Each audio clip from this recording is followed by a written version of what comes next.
qui sont la culture comme moteur de changement, entrepreneuriat innovant dans le domaine artistique et culturel que M. Ezekiel Dambélé aura la charge de développer. La deuxième thématique, c'est pratique innovante et inspirée du contexte et du savoir-faire africain qui sera développée par Mme Nene Keita. Et les femmes dans l'innovation et les nouvelles technologies par Mme Margaret Porcho-Sogoba. Et enfin, les pratiques innovantes dans l'agriculture et l'agroalimentaire par M. Brahima Traoré. Donc ça, c'est vraiment les éminents experts qui auront la charge de nous faire des exposés pour vraiment donner des explications et que chacun puisse en tirer profit. À côté de ces experts, nous avons vraiment d'éminentes personnes ressources également. Au nom de M. Ibrahim Guindo, fondateur de AS Agency, je ne sais pas s'il est encore arrivé. Royal Anne Kodjo, social entrepreneur.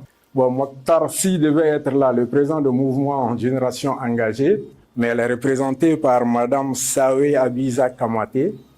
Merci. Et enfin, M. Philippe Keita, founder NGO AgroWoman. Ça, c'est les personnes ressources. Madame, je m'excuse alors. Nous allons commencer avec le mot de bienvenue du Centre Dynamique Africa à travers la directrice et le président. Comme beaucoup m'a déjà mentionné, le centre est composé d'une SARL et d'une association. La table ronde est la première activité de l'association et la première activité de l'entreprise est prévue pour le 23 novembre. Vous êtes d'ores et déjà tous et toutes invités. On va faire l'ouverture officielle de l'espace de travail partagé et de collaboration. Alors, vraiment en 2 mots, parce que j'aimerais vraiment donner l'opportunité à Georges, qui est le président de l'association, de vous donner la bienvenue. Voilà, juste vous dire merci. Merci à tous d'être venus et d'avoir répondu présent. Il a fallu juste qu'on vous envoie des messages. Peut-être que d'autres ont répondu sans même voir le visage de celle qui est en train de la parler. Donc cela montre vraiment la force et l'engagement de la jeunesse pour qu'on puisse ensemble collaborer et réussir dans nos missions respectives. Et qu'est-ce que je peux dire? Je vois des personnes que j'ai toujours admirées et il y en a aussi avec qui on a eu des relations surtout beaucoup plus virtuelles. Et je vais surtout vous remercier pour ce moment qui sera un moment de partage, c'est-à-dire de donner et de recevoir. Je pense que c'est pourquoi on a vraiment opté pour ce cadre-là, de forme grain, où chacun, on pourra se voir et où on pourra échanger. Donc, je pourrais juste vous dire bienvenue au centre.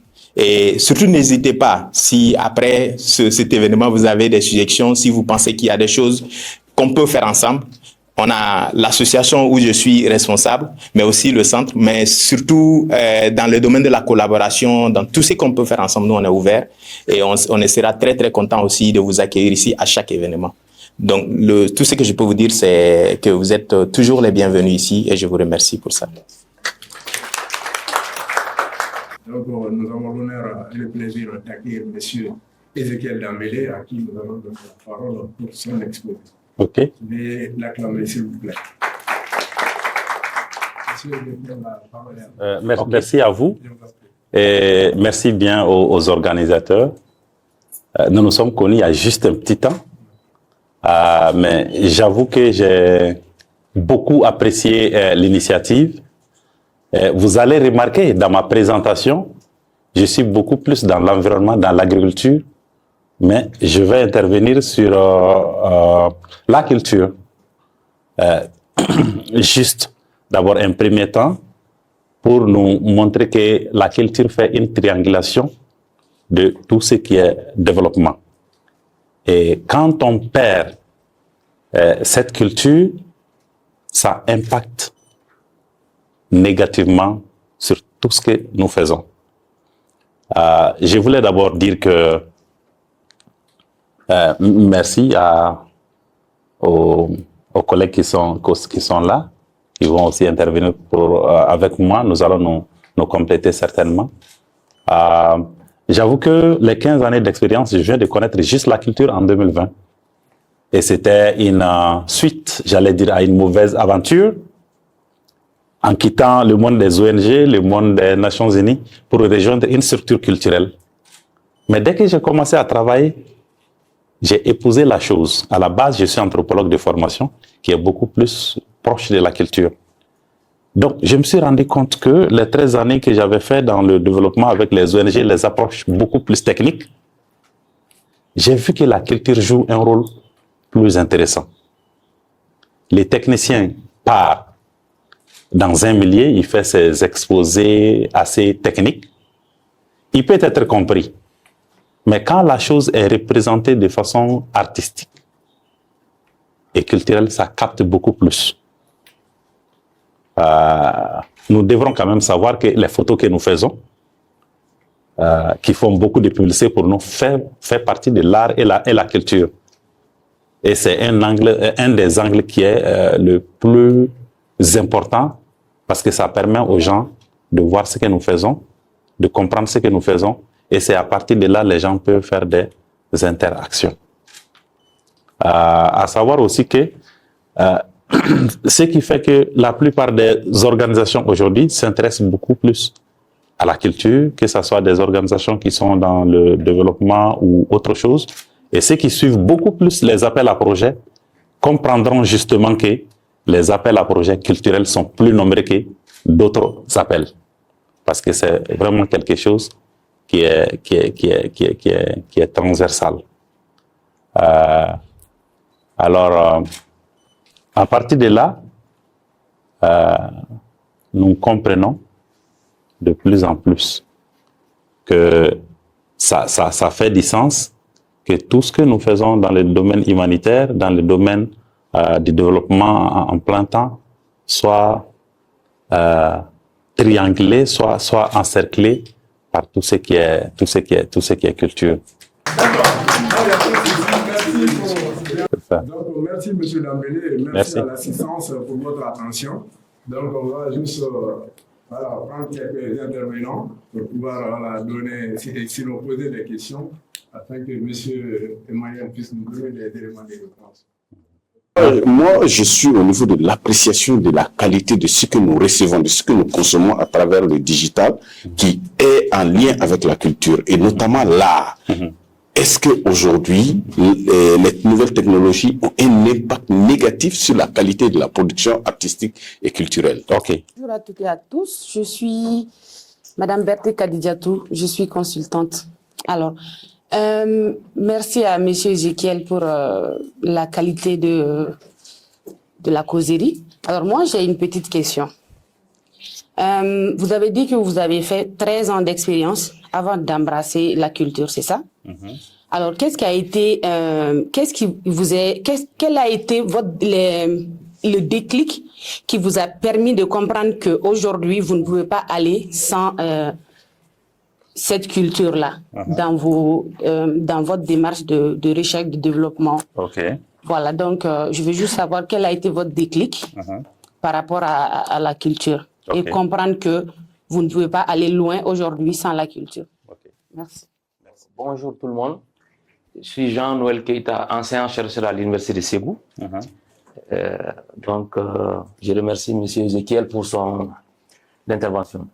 Moi, je suis surtout attiré par la culture et le rôle que pourrait jouer cette culture dans l'atteinte des objectifs du développement durable.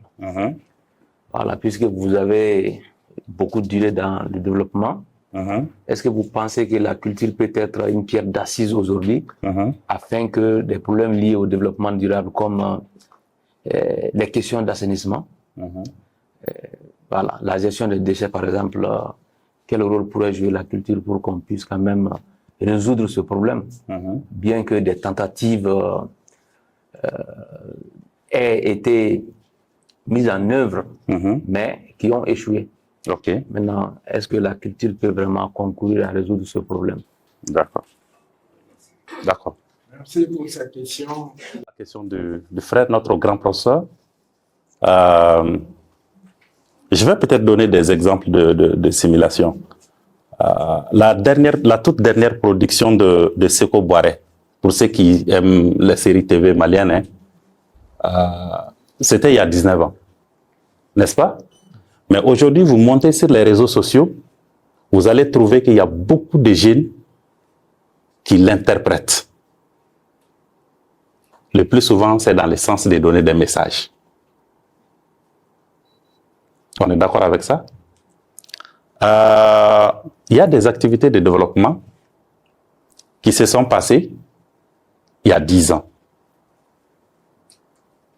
qui n'avaient pratiquement aucun accompagnement artistique. Sinon, il y a 2 ans ou une année, les gens ont oublié ça. Je ne sais pas si vous comprenez un peu.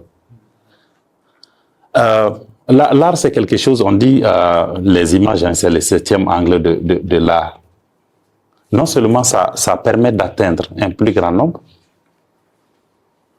si c'est fait dans différentes langues, les gens peuvent mieux comprendre. Donc pour moi, ça fait du sens. Vous avez des questions un peu similaires. Ça fait du sens que toutes les actions de développement humanitaire, de résilience, soient accompagnées par tout ce qui est artistique. Il y a beaucoup d'organisations qui ont compris ça. Vous allez trouver qu'ils ont des programmes de WASH, ils ont des programmes d'humanitaire, des programmes d'inclusion. En plus de tout ce qui est aspect technique, il y a un petit accompagnement artistique à travers des petits sketchs de 30 secondes, de 3 minutes, des choses comme ça. Donc moi, je pense que ça fait du sens et ça a un rôle très, très, très important. C'est pourquoi il y a des structures comme, bon, je ne vais pas citer le nom d'une structure, il y a des structures, la plupart de leur financement, c'est vraiment orienté voilà, à tout ce qui est artistique. Maintenant, pour un peu le déclic, j'avais dit au départ que c'était un choc qui m'a amené chez les artistes. Vous savez, le monde des ONG, c'est aujourd'hui et demain. Aujourd'hui, il y a 20 ans, on parlait de l'égalité entre les femmes parce qu'il y avait l'argent à manger dedans. N'est-ce pas? Excusez-moi, hein, je parle avec tout mon cœur, je suis dans... Les ONG continuent aujourd'hui à me nourrir. Hein. Après, ça a changé, on a pris quelle terminologie?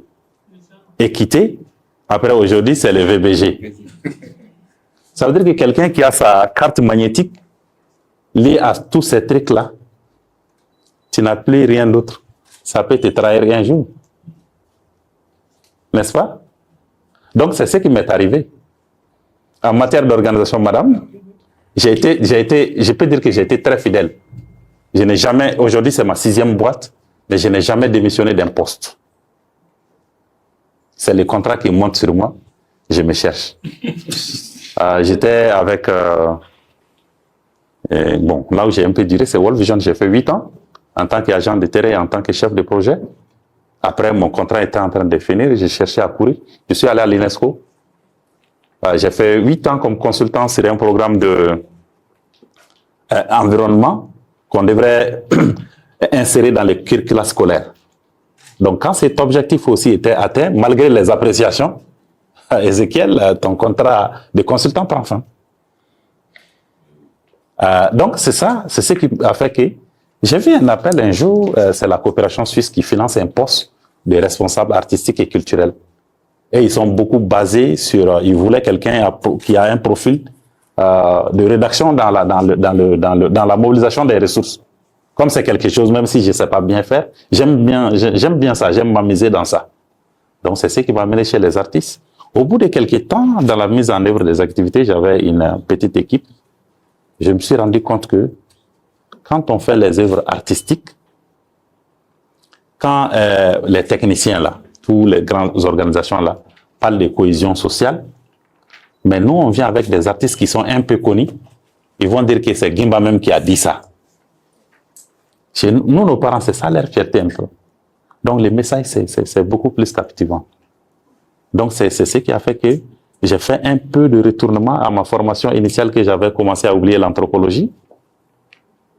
Je me suis dit que ça, c'est quelque chose. J'avoue que je ne voulais même pas quitter ce monde. Mais les artistes, c'est vraiment autre chose au Mali. Quand on se voit plusieurs fois sur l'écran, la personne devient autre chose. J'ai vu que c'est mieux de prendre ça comme activité off que de travailler en plein temps avec eux.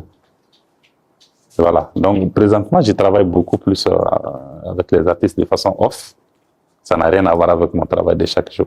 Donc, c'est ce qui a, voilà, qui m'a transporté de tout ce truc-là. Mais j'avoue que c'est quelque chose que j'apprécie bien. Je viens à mon frère. Ça, c'est quelque chose d'assez complexe. Mais de plus en plus, je pense que l'État ou la juridiction malienne est en train de mettre des limites. Tu as vu que ces derniers temps-là, bon, il faut faire d'abord la différence. Hein. Il y a des comédiens, il y a des humoristes. Je ne vais pas citer quelqu'un, mais ceux qui sont professionnels, c'est eux qui sont comédiens, qui ont fait l'ENA, qui sont partis faire le conservatoire. C'est eux qui sont des comédiens. C'est eux qui ont l'art, c'est eux qui ont un peu appris comment transmettre un message. Maintenant, les autres là, qui sont malheureusement les plus suivis, les plus écoutés, les plus financés, oui, mais c'est ça. Je ne vais pas donner le nom de quelqu'un, mais quand tu vas prendre quelqu'un comme ça, qui est humoriste, qui n'a jamais fait l'école, il fait une petite publicité avec Double Seven, il a 50 millions, il a une voiture. Mais quelqu'un qui a fait le conservatoire, qui se débrouille, qui a vraiment étudié ça, lui n'a pas l'art de faire rire forcément, ou bien d'insulter, il n'a pas la grossièreté. Vous n'avez pas les mêmes trucs. À ce niveau, à mon avis, c'est chacun qui trace son chemin. Ça ne veut pas dire que ceux qui ont aussi fait le conservatoire sont les meilleurs. Il y a une que je commence un peu à conseiller maintenant, qui est très éparpillée. C'est vrai, elle a étudié, mais elle a sa bouche dans tout ce qu'on fait dans ces pays-là. Et ça commence à l'épuiser. Elle est à une phase où les Anglais disent la burn-out. Elle est stressée jusqu'au dernier degré aujourd'hui. Parce qu'elle met sa bouche où elle ne doit pas mettre. Donc, je sais que le numérique, les réseaux sociaux ont un peu aidé les artistes à se faire connaître, à faire beaucoup de bêtises, mais il y a aussi des bonnes choses. Ce que je peux dire encore, l'État est en train de mettre de l'ordre. Et pour moi, c'est ce qui est intéressant. Et de plus en plus, il y en a qui sont en train de comprendre aussi que les administrateurs culturels doivent aussi manger chez eux. Sinon, tu peux avoir ton truc, mais la durabilité, c'est autre chose. Parce que l'artiste reste l'artiste. Voilà, mais il faut un accompagnement, l'accompagnement d'un administrateur, d'un coach, d'un manager qui peut souvent te dire, il n'est pas artiste, mais qui peut te mettre sur les rails, qui peut écrire aussi sur les projets pour toi, qui va te montrer aussi tes limites dans ce domaine-là. Voilà. Merci. Ça va? Merci. OK. D'accord, merci M. Damélé. Je pense que je peux dire que M. Damélé a été très fidèle à son profil, puisqu'il vient de mettre l'accent sur la culture des masses en parlant de tout ce qui est théâtre, voilà, les activités culturelles. Et nous allons devoir continuer avec les deuxièmes panélistes, avec la deuxième thématique. C'est pratiques innovantes inspirées du contexte et du savoir-faire africain. Il sera débattu par Mme Nena Keita, qui est diplômée en Sciences Po depuis 2014 et titulaire d'un certificat de business en entrepreneuriat de l'Université de Clark à Atlanta. Elle possède une forte expertise dans l'accompagnement d'entrepreneuriat start-up, les conseils en stratégie et sur les sujets en lien avec la diaspora africaine. Sa ligne directrice, c'est l'accompagnement individuel et les entreprises, les conseils et l'entrepreneuriat. Merci beaucoup. Bonjour à tous et à toutes. Très content d'être ici aujourd'hui, notamment parce que ça fait déjà plusieurs mois, voire plusieurs semaines qu'on attend ce moment-là de pouvoir justement enfin voir l'ouverture et l'accueil de ce centre auquel moi j'ai tout de suite, disons, adhéré parce que je pense que c'est des initiatives dont on a besoin aujourd'hui pour animer la jeunesse positivement. Voilà. Et c'est par là justement que je vais commencer mon propos. Quand je parle d'animer la jeunesse positivement, je sais qu'en Bambara, il y a une expression qui dit que la seule chose qui nous appartient, c'est la nourriture. N'est-ce pas? On dit que la seule chose qui nous appartient vraiment, c'est la nourriture. Moi, je suis pas d'accord avec ça. Pour moi, la seule chose qui nous appartient vraiment et qui nous appartient vraiment à tous, c'est la connaissance. La nourriture, on mange, c'est utilisé. Après, il y a du déchet. Par contre, la connaissance, ce que vous apprenez, ce qu'on apprend, peu importe ce qui arrive, on peut vous retirer vos biens, on peut vous couper un bras, on peut vous couper une jambe, ce que vous avez dans la tête, sauf si, que Dieu nous en épargne, vous avez une maladie cérébrale ou en tout cas nerveuse, mais en tout cas, ça reste. Et c'est la seule chose qui va vous permettre, en fait, et qui va nous permettre de nous réinventer. On peut tout nous retirer, ça tant qu'on aura la connaissance. Si on n'arrive pas à se faire au Mali, on peut aller avec cette même connaissance dans un autre pays. Le monde est vaste, les opportunités aussi. Et donc, à partir de là, qu'est-ce qu'on peut dire sur le potentiel justement du Mali et le potentiel en Afrique? Aujourd'hui, le problème justement, c'est qu'on parle encore depuis des décennies du potentiel. Ça va faire depuis les indépendances qu'on parle du potentiel de l'Afrique. Ça va faire maintenant 50 ans, 60 ans qu'on dit que l'Afrique est le futur, que l'Afrique est le potentiel. Maintenant, il faut qu'on se pose la question. Quand est-ce qu'on va enfin pouvoir transformer ce potentiel en réalité? Comment on va enfin faire en sorte que l'Afrique puisse nourrir les Africains, l'Afrique puisse habiller les Africains, l'Afrique puisse enrichir les Africains et notamment à commencer par nous tous les jeunes. Parce qu'aujourd'hui, on a au Mali, on a toutes les ressources naturelles possibles et imaginables. On le sait tous, notre terre est riche et pourtant, on fait quand même partie des pays les moins développés avec les populations les plus précaires. Et ces dernières années, malheureusement, la pauvreté même a avancé au Mali à cause des différentes crises mondiales, mais elle a avancé. Et donc, on reste avec ce potentiel-là. On parle aujourd'hui, on a la fierté de dire oui, le Mali, premier, deuxième producteur de coton du continent, l'or, les denrées agricoles, et puis on est fiers de ça, on se tape le bus sur ça. Mais en réalité, quand on regarde bien, le coton, c'est nous qui l'avons créé? Non. Le coton qu'on vend brut sur les marchés internationaux, on ne l'a pas créé. L'or qu'on vend brut sur les marchés internationaux, on ne l'a pas créé. La noix de karité qu'on exporte, on ne l'a pas créée.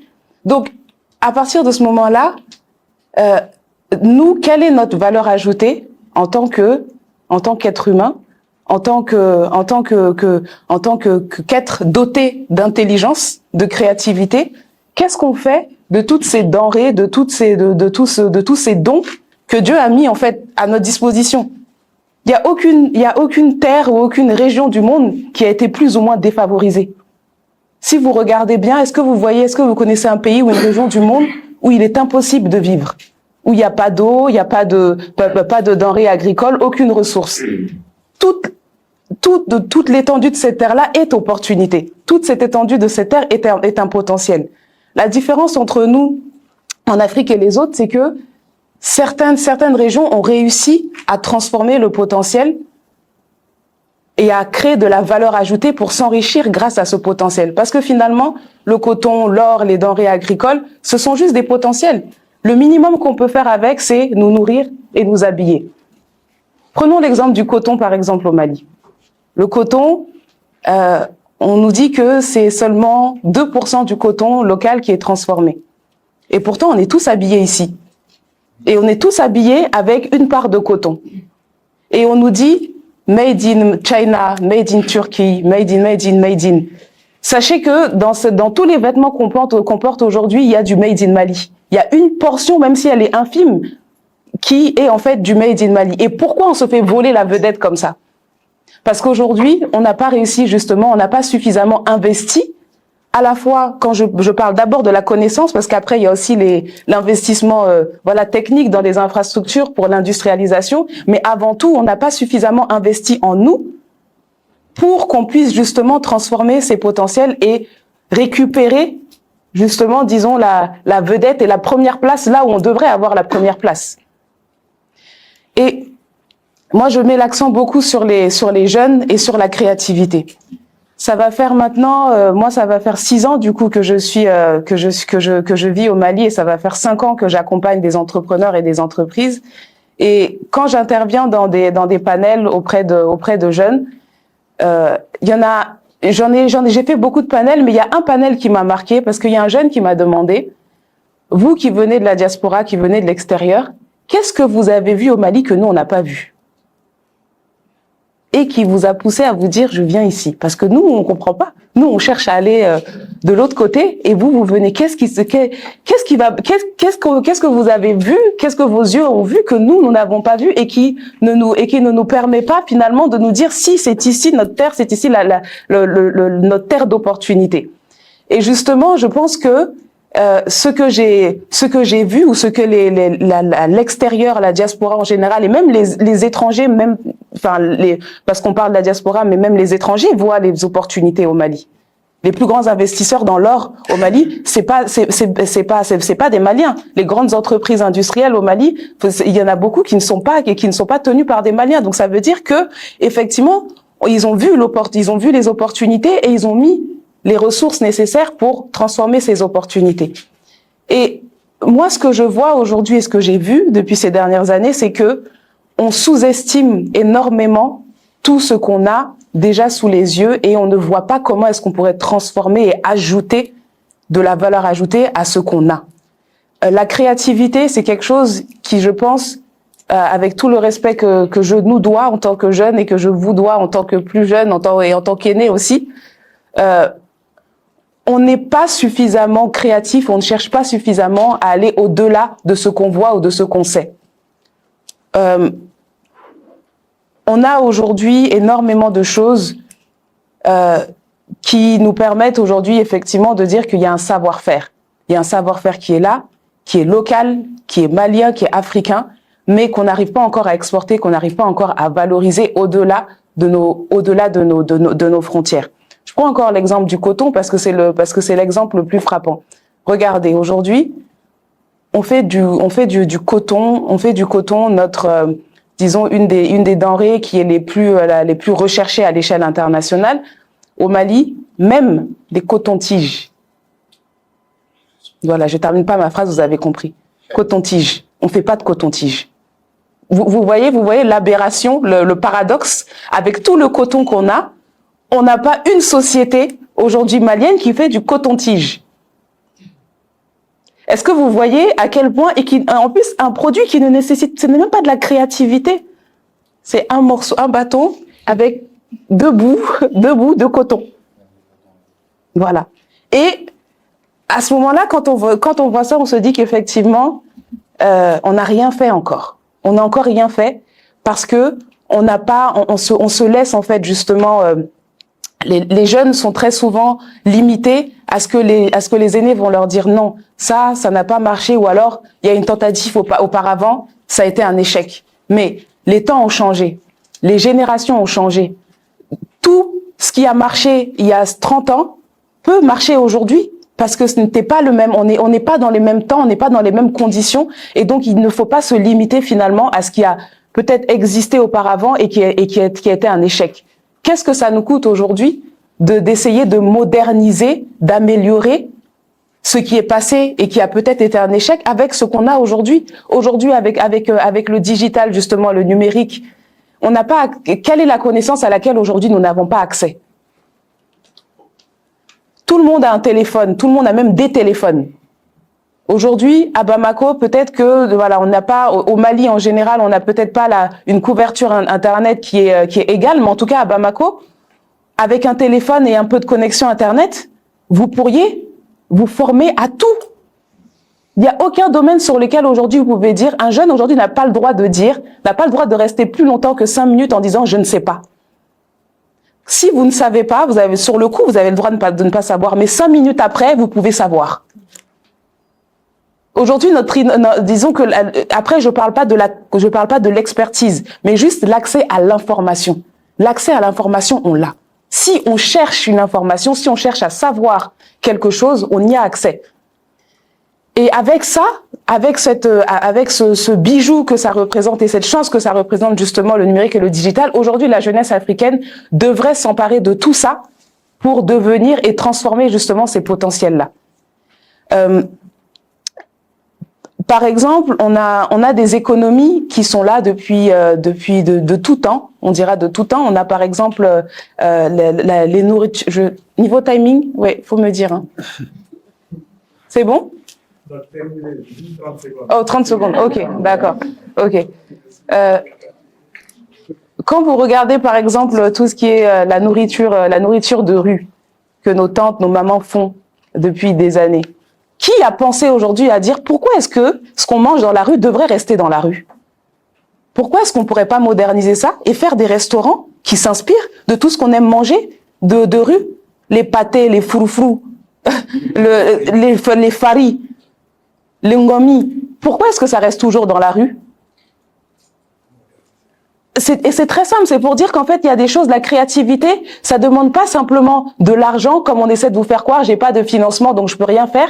Ça demande juste un peu de regarder un peu plus loin que la réalité qu'on a et de se dire comment est-ce que je peux transformer cette réalité pour créer de la valeur ajoutée. Et tout ce que vous pouvez faire est déjà là sous vos yeux. Voilà, je vais m'arrêter là alors du coup. Merci, Madame Néné. Et nous allons essayer de donner la parole. Je vais l'acclamer, Madame, s'il vous plaît. Merci. Donc, deux interventions pour pouvoir poser quelques questions à Madame, sinon des questions de clarification. Fait un débat intergénérationnel. Nous avons tous quelque chose à donner. Donc, la parole est à qui veut la prendre. Bonjour à tous, moi je suis Saoud Doumbia. Merci à Economist pour vos interventions. Moi j'ai deux questions par rapport à la première partie de l'intervention où vous suggérez pour exploiter mieux le potentiel qu'on est en train de dire depuis fort longtemps de l'Afrique, d'aller à la quête du connaissance. De par expérience, comme ça révèle, c'est que je ne vais pas forcément aller en question, de par expérience, surtout dans le milieu informel, on se rend compte que ce n'est pas le savoir qui manque. Là, je vais rétroquer la question, c'est dire, OK, là, il y a le savoir. Comment passer du potentiel aux ressources? Selon vous, que proposez-vous?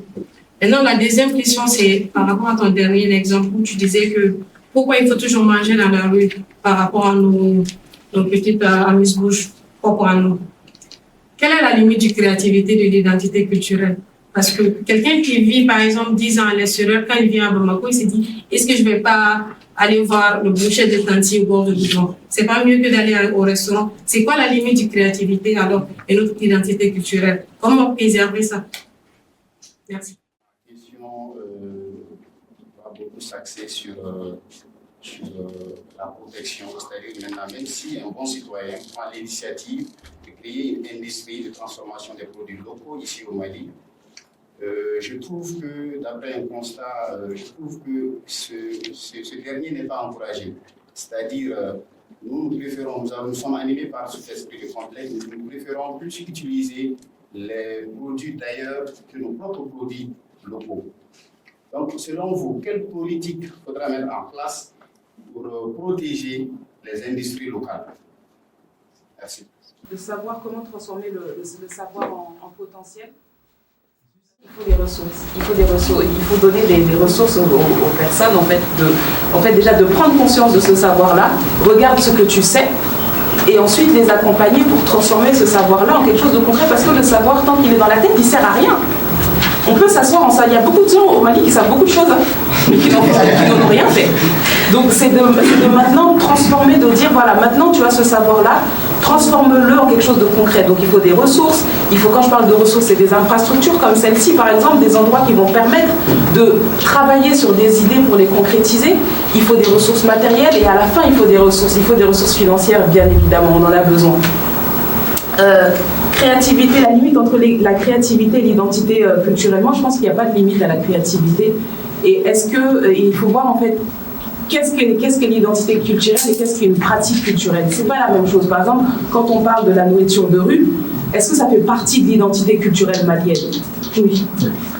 Identité? Non, c'est pratique. C'est pas la même chose. C'est juste qu'on a eu l'habitude de faire ça. C'est pas la même chose. C'est identité et pratique, c'est la même affaire. Il est vrai que les industries locales ne sont pas encouragées, mais il faut pour autant continuer de le faire parce que si personne ne le fait aussi, on laisse le boulevard justement à l'importation qui va justement décourager. C'est la première chose en fait qui décourage les économies. Hein. C'est parce qu'on se dit de toute façon, je vais le faire venir de l'extérieur, donc pourquoi Pourquoi je vais m'embêter à essayer de produire localement? Et après, bien sûr, il faut qu'il y ait des politiques qui accompagnent ça pour promouvoir le Made in Mali, accompagner, pourquoi pas même faire des mesures même protectionnistes pour dire non, on veut tant de pourcents de création locale et tant de producteurs locaux, sinon on prend pas. Voilà, point. Madame Porto Marguerite Souba, cofondatrice de Mousso Dev et Technique Emploi, elle s'engage à transformer la vie à travers des initiatives innovantes. Elle a créé le programme Job Accelerator pour aider plusieurs personnes à prendre en main leur carrière. Et Job Accelerator offre des outils et des formations pratiques pour propulser les carrières des participants et les préparer à un avenir meilleur réussi. J'espère qu'au sortir de la salle, elle va pouvoir nous donner un avenir bien réussi. Madame Sourouba, vous avez la parole. Et bonjour à tous, bonjour à toutes. C'est un réel plaisir pour moi de me retrouver parmi vous. Et merci aux organisateurs pour cette opportunité d'échange, de discussion, de partage. C'est vrai que nous sommes là devant vous, mais nous partageons nos expériences, mais nous en sortons enrichis aussi parce que à chaque fois qu'il y a échange, c'est les deux côtés. On laisse quelque chose, on donne. Et avec les contraintes de temps, on va essayer 5 à 7 minutes, je pense, et parler d'innovation technologique des femmes, on a création d'emplois, les opportunités, c'est serré quand même. Mais je pense qu'il y a beaucoup de choses qui ont déjà été dites. Quand on parle d'innovation technologique aujourd'hui, des femmes, et cela a déjà été dit, il y a l'infrastructure qui compte. Il y a un ensemble d'éléments à prendre en compte avant d'arriver à cette innovation-là. Et on va parler d'abord d'éducation, on va parler des ressources disponibles, on va parler des infrastructures et surtout de l'accompagnement. Et nous, on a décidé à Moussodev de s'attaquer notamment au point de l'éducation. Cela fait environ 5 ans maintenant que nous oublions dans tout ce qui est formation, sensibilisation et renforcement des capacités des femmes, des jeunes femmes, afin qu'elles puissent être compétentes et compétitives sur le marché de l'emploi.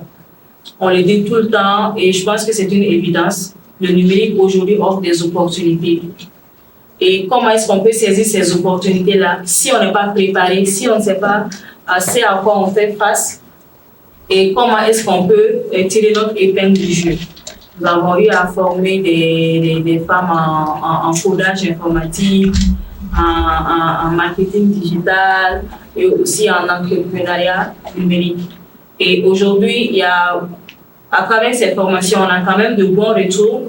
On a des femmes et des jeunes filles qui ont pu se créer des sources de revenus, notamment à travers la communication, à travers la création d'affiches et autres. On a aussi certaines qui sont aujourd'hui en entreprise, qui sont de très bonnes développeuses, qui développent des solutions, que ce soit orientées pour le web ou pour le mobile. Et à travers nos accompagnements, on a aidé celles qui sont entrepreneurs à pouvoir transporter ce qu'elles font quotidiennement en utilisant les outils numériques pour soit se créer de la visibilité ou bien le réseautage et se créer des opportunités. Voilà, donc il y a ces exemples-là que je voulais partager avec vous. Aussi, on va revenir maintenant un peu au niveau de l'emploi, de l'employabilité, parce que, comme c'est l'a dit dans ma présentation, j'ai plusieurs casquettes et je suis également la fondatrice de Tech et Emploi, qui évolue dans tout ce qui est orientation socio-professionnelle, accompagnement, recherche d'emploi. Et nous avons quand même eu à faire des constats. Et je pense que Néné l'avait dit, c'est vrai qu'elle parlait beaucoup plus dans le monde entrepreneurial, mais même dans le monde professionnel, on a besoin en fait des gens qui se démarquent. Mais pratiquement dans le quotidien, on voit presque la même chose chez les candidats.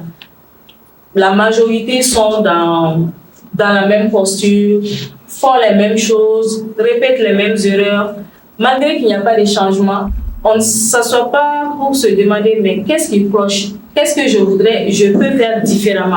Qu'est-ce que je peux faire pour me démarquer des autres? Je pense que l'innovation aussi, ça va dans ce sens-là. Et c'est améliorer l'existant, et se poser des questions, se remettre en cause. On va tous faire les mêmes erreurs. Donc ça, c'est quelque chose sur lequel je voudrais vraiment attirer notre attention. Surtout nous qui sommes là, surtout nous qui sommes jeunes. Quand on parle d'innovation, on va parler des valeurs ajoutées.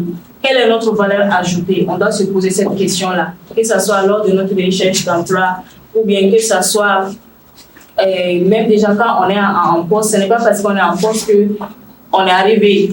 On doit toujours essayer d'apporter cette touche-là, cette valeur ajoutée qui va toujours nous différencier des autres.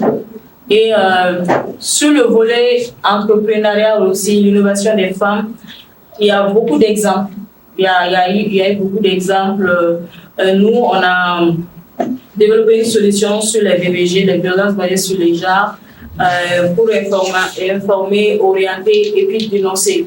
Et surtout, ces solutions sont disponibles. Le contenu est également disponible en langue locale, en Peul, Soninké, Bambara et en audio également. Je pense que ça, c'est des touches qu'on a essayé d'apporter pour pouvoir innover dans ce domaine-là. Et je connais d'autres femmes qui utilisent le numérique pour se propulser, mais qui ont aussi des innovations dans leur processus, même si elles ne sont pas, même si elles sont dans l'agro, elles sont dans la transformation, elles n'hésitent pas à utiliser de nouveaux procédés, à proposer de nouvelles choses auxquelles les gens n'ont pas forcément pensé. Et donc, je veux terminer en disant que l'innovation aussi, c'est le fait de prendre des risques. Voilà, parce que tu as des idées, tu veux changer, mais tu ne sais pas est-ce que ça va marcher, est-ce que ça ne va pas marcher, comment est-ce que les gens vont le recevoir. En face de ce recruteur-là, tu veux te lâcher un peu, sortir de l'ordinaire, tu ne sais pas si ça va prendre, si ça ne va pas prendre, mais en tout cas, c'est un risque. Si ça marche, tant mieux. Si ça ne marche pas aussi, c'est une expérience. Merci madame pour ce brillant exposé. Donc, nous allons aussi donner la chance à d'autres de pouvoir poser quelques questions.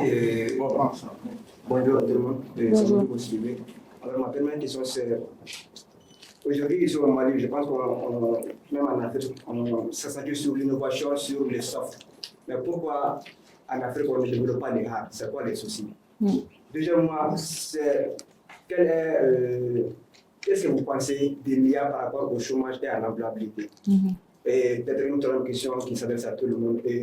Est-ce que les diplômes est fonction de la qualité du travail qu'on fait et de l'innovation? Merci. Tout le monde. D'accord. Merci, c'est un bonus. D'accord, madame. Ok, merci, monsieur Sylvain, pour votre question. Vous avez parlé des soft, des hard. Je pense que les gens ont fait comme ça. Qu'est-ce qu'il veut dire et tout ça? Et donc, quand on parle de soft, déjà, c'est tout ce qui est logiciel. Le hard, c'est plus sur le matériel. Voilà, pour faire plus simple dans le monde informatique. Et si vous avez suivi mon intervention, je n'ai même pas mis l'accent, je n'ai pas mis l'accent uniquement sur l'innovation technologique ou sur le soft, parce que j'ai parlé de processus, j'ai pris l'exemple des femmes qui sont dans l'agroalimentaire et autres. Donc, c'était pour pouvoir faire la différence. Et j'ai d'ailleurs aimé les thèmes parce qu'on a parlé de l'innovation et des nouvelles technologies. On n'a pas forcément associé l'innovation à la technologie directement. Et je pense que sur le terrain, j'ai eu à travailler également avec des agriculteurs, des transformatrices agroalimentaires. Et aujourd'hui, la mécanisation les machines agricoles qu'on voit dans les champs, même des machines pour faire sécher les séchoirs et plein de choses qui sont des innovations en fait. Voilà, mais vous voyez qu'ils ne sont pas basés sur un logiciel ou sur une application. Et maintenant, par rapport à votre question sur l'IA et l'employabilité, je pense qu'il y a quand même une opportunité. C'est une opportunité aujourd'hui, pas que l'IA. Déjà, les nouvelles technologies.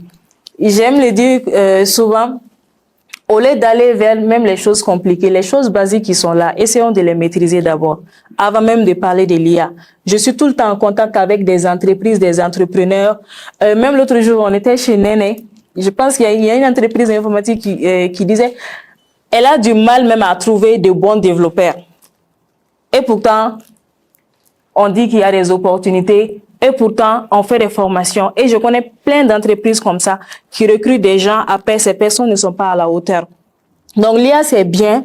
On doit suivre, je veux dire, l'avancée dans le monde. Mais essayons d'abord de maîtriser même les BABA, en fait. Que ce soit le développeur, comme digital et toute autre chose. Et à partir de là, l'avantage même, c'est que on va être des créateurs au lieu d'être des consommateurs. Parce que ce n'est pas uniquement dans le monde de la mode, hein, c'est partout. Aujourd'hui, nous avons tendance à consommer des applications, des logiciels qui ont été créés ailleurs, qui ne sont pas forcément adaptés à nos besoins. Alors que si nous maîtrisons ces compétences de base-là, nous sommes à mieux de réfléchir par nous-mêmes, de voir nos problèmes et d'adresser des solutions sur mesure. Voilà, donc c'est ce que je peux dire. L'IA, c'est bien, mais essayons d'abord de maîtriser les bases.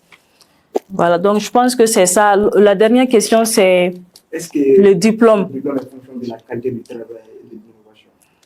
Bon, je pense que sur la base de ma deuxième question, on peut dire que le diplôme n'est pas forcément synonyme de la qualité du travail, vu qu'il y a beaucoup de diplômés, mais il n'y a pas beaucoup de compétents. Ou bien? Mais c'est vrai. C'est vrai. Oui. Non, il y a beaucoup non, je n'ai pas terminé, s'il vous plaît. Il y a une différence entre la qualification et la compétence, il faut le dire. Je peux être qualifié pour quelque chose, mais ça, c'est comme une présomption. On suppose que je peux. Mais c'est sur le terrain maintenant qu'on saura si je peux ou pas. Et je pense qu'il y a des entrepreneurs ici, il y a des employeurs ici. On sait qui est qui. Voilà. Merci, madame. Vraiment, c'est très intéressant. Donc, nous allons continuer avec le dernier thème avec monsieur Reima Traoré. Monsieur Traoré, titulaire d'un master 2 en management de projets et organisations. Il a des expériences avérées dans le développement durable des communautés grâce aux pratiques innovantes d'adaptation au changement climatique et aux solutions d'énergie renouvelable. Monsieur Diakité, l'honneur vous revient de prendre la parole pour votre exposé. En tout cas, merci. Et peut-être avant même de commencer, je remercie l'ensemble des personnes qui se sont déplacées. Je pense que c'est le déplacement pour ce genre d'activité, ça vaut la peine parce que c'est un cadre d'échange. Donc, pour voir un peu, nous, qui peut-être avec nos petites expériences, voir ce que nous pouvons partager avec la nouvelle génération. Donc, moi, comme il a dit, moi, je suis Birima Traoré. Actuellement, je travaille sur le projet FACEJ, qui est le fonds d'appui pour la création d'entreprises par les jeunes. Mais avant ça, j'ai beaucoup travaillé avec les ONG, notamment pour la promotion des technologies auprès des communautés et puis aussi auprès des entreprises. Donc, pour aborder le thème, il serait intéressant de revenir un peu sur un contexte. Sur un contexte parce que nous sommes dans un pays qui est extrêmement vulnérable au changement climatique. Néné l'a dit dans ses propos, donc nous sommes des pays donc, avec des modèles économiques donc, qui ne sont pas toujours viables. Aujourd'hui, on le dit partout. Donc on s'est dit, il y a un moment, il faut faire une transition. Il faut aller vers des systèmes de production plus viables et qui permettent non seulement de faire vivre actuellement nous qui sommes là, et même aussi préparer pour les générations futures. C'est pour cela qu'actuellement, vous allez rencontrer plein de technologies qui existent sur le marché, qui ont été développées par les chercheurs et qui ont été développées même par les praticiens. Parce qu'une technologie, ce n'est pas forcément être mise en place par un chercheur ou bien par un spécialiste. Même un petit paysan qui est dans sa ferme, à un moment réfléchit et essaie de mettre une innovation sur place. Donc voilà un peu la genèse de certaines technologies. Mais quand vous prenez le secteur d'agriculture, il y a un secteur potentiel au Mali. Et on se dit que le Mali aussi, c'est notre vocation, c'est agro-silvo-pastoral. Donc ce qui veut dire que nous devons davantage développer des technologies dans ce sens. C'est pour cela que vous allez les rencontrer. en matière d'agroécologie, vous allez voir qu'il y a plein de jeunes actuellement qui ont des petites surfaces, qui aménagent et qui mettent en place des cultures qui sont résilientes face au changement climatique. Parce que nous savons qu'actuellement, il y a des semences qui ont des cycles très courts. Vous les mettez sur terre et pendant quelques mois, et vous faites votre récolte. Contrairement aux anciennes pratiques, vous avez des semences que vous cultivez, il faut attendre jusqu'à la fin de la période hivernale pour pouvoir faire les récoltes. Mais actuellement, on n'est plus dans cette dynamique. On n'est plus dans cette dynamique parce que les semences ont été développées et qui sont adaptées à nos contextes. Donc, nous avons aussi dans le domaine de tout ce qui est pisciculture, donc plein de jeunes sont en train de développer aussi des projets intégrateurs. Vous avez une ferme, vous faites de la pisciculture, vous faites de l'arboriculture, ou bien vous faites d'autres activités là-dessus. Donc, c'est pour vous permettre à un moment de rentabiliser votre ferme. Parce que quand vous faites de la monoculture, là, à un moment, vous allez être buté à un problème d'entrée d'argent. Mais si c'est diversifié, là, quand même, maintenant, c'est une entreprise qui est vraiment viable. Donc, on parle d'agriculture. Moi, je vais parler de l'agriculture avec grand A pour essayer d'embrasser un peu tout ce qui est élevage, tout ce qui est pêche et puis tout ce qui est aussi même transformation agroalimentaire. Parce que dans le domaine de la transformation agroalimentaire, on voit aussi qu'il y a des technologies qui sont porteuses. Vous êtes une dame, vous faites de la transformation, vous le faites avec des instruments très basiques, mais il est important à un moment que vous cherchiez à voir quelles sont les technologies qui sont là-dedans. Ça peut être des séchoirs solaires, vous voulez que vous faites votre séchage de manière traditionnelle, qui n'est pas du tout, peut-être, qui ne répond même pas aux conditions sanitaires de l'alimentation. Mais c'est intéressant que vous partez sur les séchoirs solaires qui sont développés. Nous avons même un centre qui a développé des séchoirs qui sont de très bonne qualité et puis qui vous permet de sécher à un temps très record. Donc, il y a ça. Il y a aussi, même en termes de cuisson, parce que pour faire la transformation, il y a des étapes qui vont vous demander de cuire vraiment un aliment ou bien de cuire une céréale. Au lieu de le faire avec du bois, vous avez la possibilité d'aller vers des charbons verts. Nous avons déjà des entreprises qui ont développé des charbons écologiques qui sont issus peut-être de la transformation des déchets ou bien qui sont issus même de la transformation des tiges de coton. Voilà peut-être une manière aussi de développer, voilà, de valoriser les tiges de coton. Donc pour réduire notre pression sur le bois, parce qu'on sait actuellement de manière confrontée à un problème de déboisement. On a on a des terres de surface qui sont déboisées chaque année à cause de la cuisson. Vous avez aussi peut-être d'autres jeunes aussi qui ont développé des sources d'énergie comme le bioéthanol. Voilà déjà un jeune qui est là, qui a un projet sur ça, du bioéthanol, qui est aussi un instrument de cuisson très propre. Très propre. Non seulement vous allez utiliser pendant votre activité, ça va vous empêcher de brûler du bois, et puis aussi ça vous permet de garder votre santé parce que ça ne dégage pas de fumée. Donc il y a quand même un panel de technologies qui existent, qui ont été développées, dont certains sont en maturité et puis dont certains sont en phase embryonnaire. Mais ça se comprend, parce que déjà, l'une des problématiques pour ces technologies-là, c'est l'accessibilité. À un moment, un jeune qui est au début de son activité va dire peut-être investir 2 millions dans un séchoir. Vraiment, il n'a pas les moyens. Il n'a pas les moyens. Mais ce qui est intéressant, c'est qu'il y a quand même des programmes qui existent aujourd'hui qui peuvent aider les jeunes. Je vais parler peut-être de FACEJ. FACEJ, nous avons un guichet spécial qui aide les jeunes, qui appuie les jeunes qui sont dans le secteur vert. Vous êtes un jeune entrepreneur, vous avez un prototype de technologie innovante dans l'agriculture, vous venez, nous pouvons vous accompagner. Donc, à développer cette technologie-là jusqu'à arriver à une certaine maturité. Notre accompagnement, c'est quoi? Donc, c'est les prêts pour le financement que nous donnons aux jeunes. Donc, pendant un certain moment, Et puis, c'est un prêt qui est remboursable. Donc, après remboursement, c'est sous forme de subvention. Mais au début, c'est des prêts. Donc, il y a plein de jeunes dans la salle aussi qui ont déjà peut-être bénéficié, qui peuvent témoigner d'une prêt.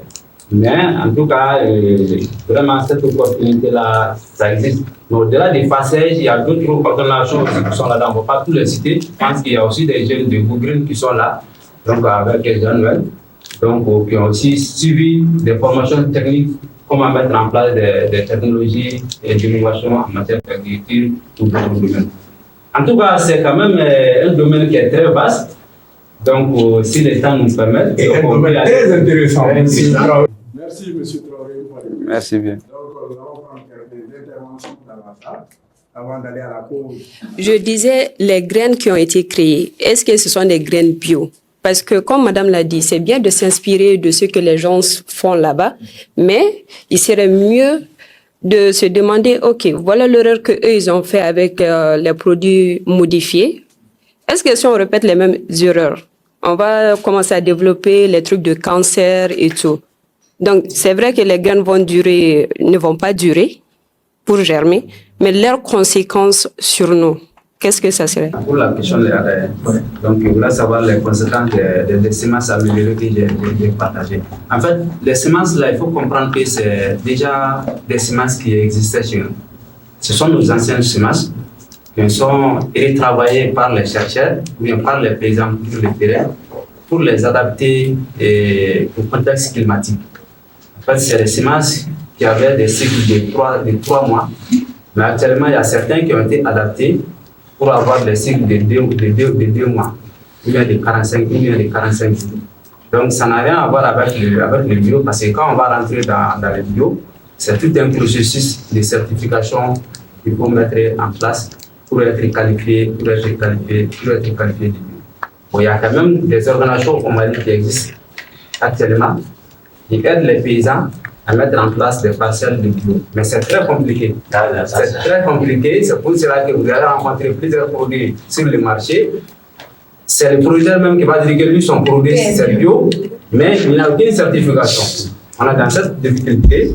Donc, c'est pour cela. Sinon, les semences, quand même, qui sont améliorées, vraiment, ils n'ont pas de conséquences. Au contraire, ils sont adaptés maintenant au contexte de notre agriculture actuelle.